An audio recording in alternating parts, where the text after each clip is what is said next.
साथियों नमस्कार। आप सब लगातार इधर मीडिया में, चाहे प्रिंट मीडिया हो, इलेक्ट्रॉनिक मीडिया हो, लगातार आप देख रहे होंगे कि 5 महीने में निवेशकों के 95 लाख करोड़ डूबे। विभिन्न चैनलों पर लगातार आ रहा है। आप सब 2 दिन से 3 दिन से लगातार पढ़ रहे हैं और ये कोई अचानक आज नहीं आ रहा है, पिछले कई महीनों से लगातार चल रहा है, अब स्पीड पकड़ लिया है। और मैं अपने विषय पे आता हूँ। मैं एक ही बात कहना चाहता हूँ, चाहे एनपीएस की व्यवस्था हो, चाहे आने वाले समय में यूपीएस की व्यवस्था हो, पीएफआरडीए उसको गवर्न करेगा। उसके नियम क्या हैं, उसके कायदे चाहे एनपीएस पे हो चाहे यूपीएस पे हो, लागू वही करेगा। तो मैं ये कहना चाहता हूँ कि आप अपने इस समय तत्काल चेक करें अपने अपने एनपीएस खाते में आपका कितनी गिरावट आई है। बाजार में गलतियां कौन करे, बाजार किस तरह से उतार चढ़ाव हुआ है, मेरा पैसा क्यों डूबने की तैयारी कर रही सरकार, क्यों डुबा रही सरकार, मेरा सवाल है। और अगर कल्पना करें, एक बात मैं थोड़ा सुधार देना चाहता हूँ, एक उदाहरण मैं बताना चाहता हूँ। अगर इसी तरह से जब रिटायरमेंट का समय आपका आए और शेयर मार्केट से धड़ाम हो जाए, फिर आपकी पूंजी कहाँ जाएगी? पूंजी बचाना मुश्किल होगा। पेंशन की तो बात ही छोड़िए। हम लगातार इस बात का क्यों विरोध कर रहे हैं, या हमारा संगठन क्यों विरोध कर रहा है, हमारे साथी क्यों विरोध कर रहे हैं? इसी बात की तो चिंता है ना। ये जो खेल है ये कुछ पूंजीपतियों के लिए होगा, कुछ धन्ना सेठों के लिए होगा। एक आम नागरिक इस देश का शेयर मार्केट से बहुत दूर रहता है और हमारा जबरदस्ती पैसा शेयर मार्केट में लगाया जा रहा है, जबरदस्ती काट के लगाया जा रहा है। और काटने के बाद, लगाने के बाद आप जिम्मेदारी से भी भाग रहे हैं। फिर आप कहोगे तो मार्केट के हवाले है, मार्केट में मेरा कोई नियंत्रण नहीं है, फिर मेरे बुढ़ापे की लाठी का क्या होगा, फिर मेरी पेंशन का क्या होगा?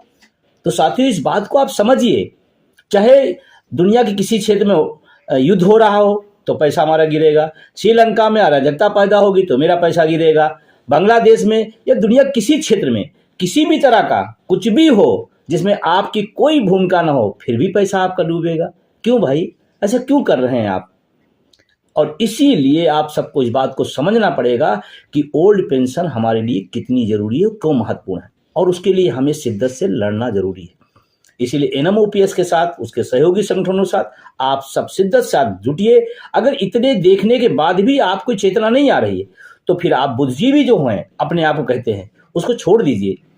आपके सामने मार्केट ढारा गिर पड़ा और आपका पैसा डूब गया और आपको दूसरी मुद्दों पर चिंता है, तमाम राजनेताओं द्वारा छद्म उद्यम उठाए जा रहे हैं, उस पर चिंता है। आपका अपना भविष्य डूब रहा, उसकी चिंता नहीं है।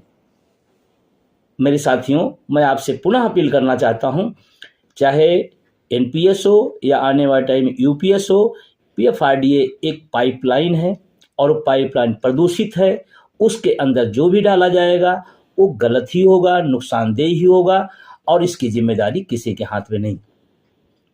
तो जब आप मेरी जिम्मेदारी लेने तैयार नहीं है तो मेरा पैसा आप जबरदस्ती क्यों लगा रहे हैं? और मैं इसमें पढ़ रहा था, सरकारी क्षेत्र निशाने पर हमारा पैसा कहाँ जा रहा है? सरकारी व्यक्ति का, सरकारी कर्मचारी का और सरकार का पैसा प्राइवेट को दिया जा रहा है कि आप ले जाओ, इसमें निकाह हुआ है साहब। ये पेपर की कटिंग है। मैं कुछ नहीं बोल रहा हूं, जो कुछ है आपने खुद पढ़ा होगा, देखा होगा।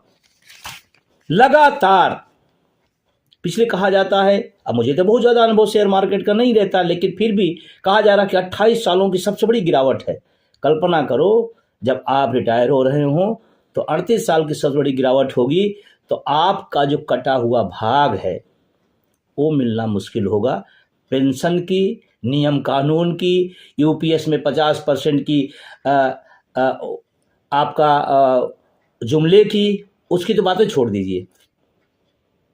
इसीलिए पुनः निवेदन आपसे करूंगा कि आप मार्केट की भाव को देखते हुए अपने भविष्य को देखें और अपने मुद्दे पर केंद्रित हो। मैं तो आजकल देख रहा हूं तमाम शिक्षक कर्मचारी हैं, उनको पुरानी पेंशन से कोई मतलब नहीं, उस पर 2 लाइनें लिख पाते, लेकिन तमाम ऐसे मुद्दे जिस पे लंबा लंबा लेख लिख देते हैं।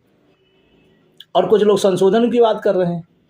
जब जिनके पास जन समर्थन नहीं होता है तो कागज पर संगठन बनाते हैं और उसके बाद वो सरकार की चापलूसी में लग जाते हैं। इनसे भी सचेत रहना होगा। एक धारा, एनएमओपीएस एक धारा है, लड़ाई को शिद्दत से, ईमानदारी से लड़ रही, उसके साथ आप आगे बढ़िए।